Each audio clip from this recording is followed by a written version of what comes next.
Bienvenue à tous pour ce dernier jour de notre neuvaine de Pentecôte. Nous y voilà. C'est la fin de notre parcours sur les dons du Saint-Esprit. J'en profite donc pour te dire un grand merci à toi qui nous as suivis. Bravo pour ton investissement, ton assiduité. Et je t'invite surtout à rendre grâce pour ces dons de l'Esprit que tu cernes aujourd'hui, je l'espère, beaucoup mieux.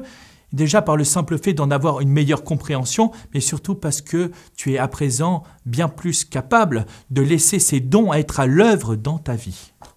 Une personne nommée André a demandé, après la sortie d'un des topos, si les béatitudes ont un rapport avec les dons du Saint-Esprit. Eh bien, ma chère André, c'est une très belle question, car les béatitudes sont un enseignement central de Jésus, qui nous est rapporté dans le Sermon sur la montagne. Si vous prenez une Bible, vous cherchez dans l'Évangile selon saint Matthieu, au chapitre 5, du verset 3 à 12, eh bien, vous trouverez les béatitudes, qui sont une série de 9 déclarations, commençant à chaque fois par « heureux, heureux, heureux », et qui décrivent les caractéristiques des disciples de Jésus et les bénédictions qui leur sont accordées. Ainsi, bien que distincts des dons de l'Esprit, eh bien, il existe effectivement, ma chère André, un lien entre les béatitudes et les dons du Saint-Esprit, qui réside dans le fait que les béatitudes mettent en évidence les attitudes et les valeurs auxquelles les disciples de Jésus doivent aspirer, tandis que les dons de l'Esprit Saint fournissent les moyens et la capacité de vivre ces attitudes et ces valeurs de manière concrète dans ta vie. Il y a l'Esprit Saint qui vient t'aider à transformer ta vie. Ainsi donc, avec la crainte de Dieu, nous sommes guéri de l'orgueil. Et on peut donc la rapprocher de la première béatitude, « Heureux les pauvres en esprit, car le royaume des cieux est à eux ». Parce que quand on parle justement des pauvres, eh bien c'est celui qui n'est pas orgueilleux, qui reconnaît sa limite, sa petitesse, ses péchés devant Dieu, et donc qui est pauvre en esprit, parce que justement il n'est pas dans cet orgueil de se croire autosuffisant. Avec la piété, on peut accueillir la douceur du cœur de Jésus. Et on la rapproche de la seconde béatitude, « Heureux les doux, car ils obtiendront la terre promise ». Avec la force, on rapporte la béatitude qui dit « Heureux ceux qui ont faim et soif de la justice, ils seront rassasiés ». Parce que l'âme, revêtue de la force, d'en haut, aspire ardemment à faire de grandes choses. Avec le conseil, heureux les miséricordieux, car ils obtiendront miséricorde. Et nous sommes invités ainsi à la véritable compassion et sollicités pour aider nos proches dans leur recherche de Dieu et de son projet d'amour pour eux. Avec le don de science, nous disons « Heureux ceux qui pleurent, ils seront consolés ». Car face au tragique de l'existence, l'Esprit Saint, le consolateur, on l'appelle aussi le consolateur, nous accorde des grâces sensibles, une saveur des choses spirituelles, bien nécessaires dans des moments difficiles, dans les moments douloureux. Le don d'intelligence, qui peut être associé à la béatitude « Heureux les cœurs purs, ils verront Dieu », en purifiant le regard de l'esprit, l'âme comprend les choses divines et mystiques. Enfin, le don de sagesse qui est associé à la béatitude « Heureux les artisans de paix, car ils seront appelés fils de Dieu ». Il nous donne une compréhension divine des événements du monde et nous permet de trouver la douceur, même dans des situations qui sont difficiles. Nous sommes capables de voir au-delà des apparences et des conflits superficiels. Ce don nous établit dans la paix profonde du Seigneur, en étant des artisans de paix. Des artisans de paix dans un monde qui ne cesse de se diviser et d'être en guerre. Et nous reflétons l'image de Dieu et contribuons ainsi à construire un monde plus harmonieux et cultivons ce don pour rechercher la paix intérieure et promouvoir la réconciliation avec les autres. Il y a trop de divisions dans les familles, partout autour de nous. Voilà, ce don de sagesse est là pour ramener la paix. Soyons des artisans de paix. Cet enseignement est particulièrement significatif car il représente les attitudes et les valeurs que les disciples de Jésus sont appelés à adopter. Lors du dimanche de Pentecôte, l'Église invite les fidèles à s'unir aux apôtres qui sont au cénacle en prière et ils attendent. Ils attendent quoi? Ils attendent l'Esprit Saint qui leur a été promis et qui se manifestera sous l'apparence de langue de feu. Jésus, il s'en est allé au ciel lors de l'ascension et les apôtres, ils se préparent à accueillir ce don qui leur a été promis. Et peut-être que nous aussi, à leur exemple, nous devrions certainement prier le Seigneur de nous aider. De nous aider à quoi? À accueillir à nouveau son esprit. Parce que l'Esprit Saint, il occupe une place essentielle dans le dessein de Dieu. Mais sommes-nous réellement disposés à lui donner une place centrale dans notre vie?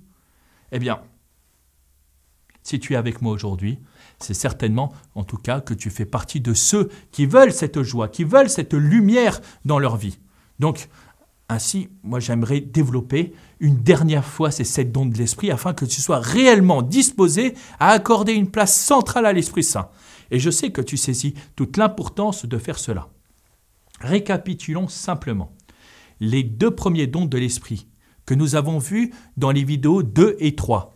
Eh bien, la crainte et la piété. Ces dons nous permettent d'établir la relation avec Dieu. Tout ce qui touche à la relation avec Dieu, eh bien, il s'agit de ces 2 dons-là. Tu te souviens que la crainte de Dieu, ce n'est pas la peur de Dieu, mais le fait que tu aies bien conscience de sa grandeur, de sa sainteté. Et du coup, cela te pousse à rester humble. Tu reconnais ta petitesse, tes limites, ton péché. Et la crainte suscite du coup en toi un profond respect avec une réelle crainte d'offenser Dieu. Tu te souviens de l'exemple de Padre Pio. Parce que tu ne veux pas offenser un Dieu si grand, un Dieu si bon.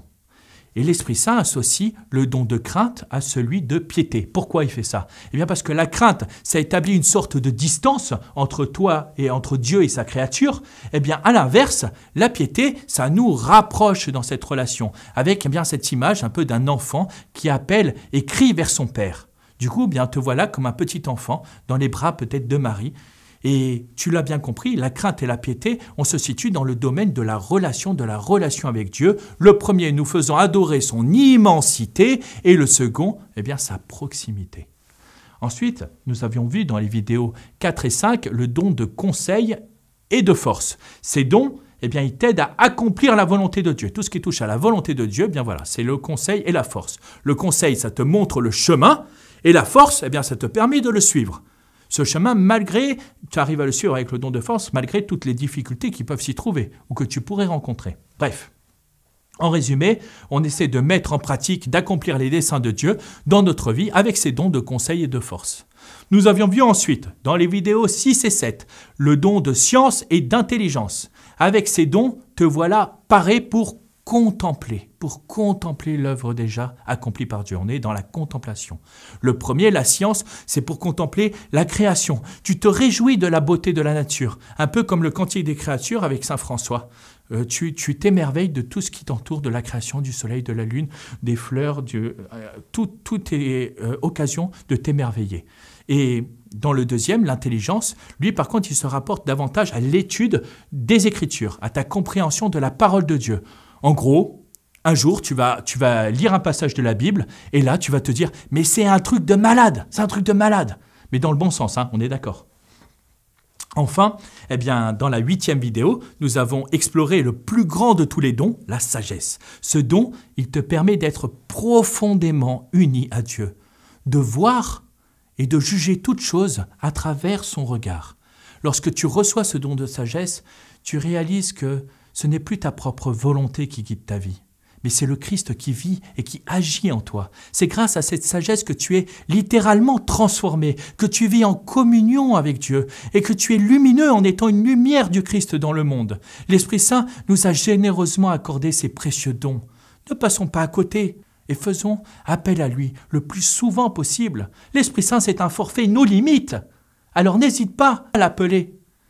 Pour retenir à quoi correspond chaque don, je te laisse une nouvelle image qui peut-être t'éclairera davantage. Nous allons prendre l'exemple d'un navire prêt à naviguer sur les flots en direction de la sainteté. Ainsi, nous avons la crainte. La crainte, c'est un peu ton ordre de mission, indiquant la destination spirituelle à atteindre. Voilà, tu as ton ordre de mission. La piété, par contre, eh bien, c'est la radio. La radio qui te permet de rester en communication constante avec ceux qui sont déjà de l'autre côté, avec ta destination, avec le Seigneur.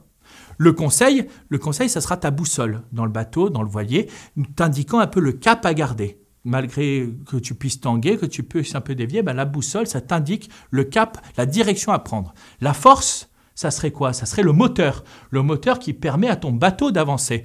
Eh bien, ce bateau, il avance dans ce parcours spirituel grâce au don de force. La connaissance, la science, eh bien, c'est l'expérience du capitaine dans sa compréhension, la certaine familiarité qu'il pourrait avoir dans le milieu spirituel. L'intelligence, c'est ta carte maritime.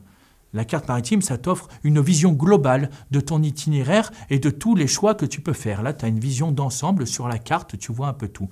Et la sagesse, qu'est-ce que ça peut être? Eh bien, la sagesse, c'est ton gouvernail. Parce que ton bateau, il peut foncer, eh bien, il peut faire des tours sur place s'il n'a pas ce gouvernail pour l'orienter. Il est essentiel pour nous guider sur la bonne trajectoire et prendre des décisions éclairées.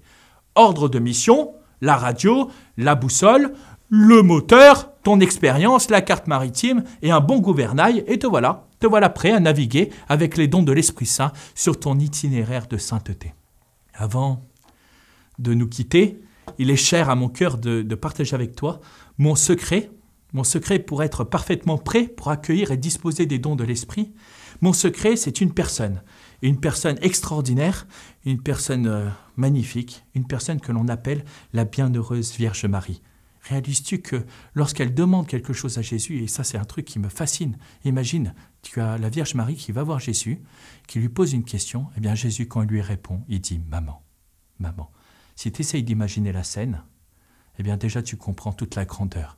Eh bien cette maman, c'est aussi notre maman, c'est notre maman du ciel, notre avocate, le modèle le plus parfait de docilité au don de l'Esprit. Marie, c'est la mère pure, c'est la mère du bon conseil, c'est la Vierge fidèle, c'est la tour de David, c'est le miroir de la justice, c'est le trône de la sagesse, c'est la porte du ciel, c'est l'épouse de l'Esprit Saint. Et la litanie, elle est encore longue, hein. Toute notre existence peut et doit se dérouler sous l'influence de l'Esprit. Eh bien, la toute belle, la Vierge Marie, c'est notre modèle.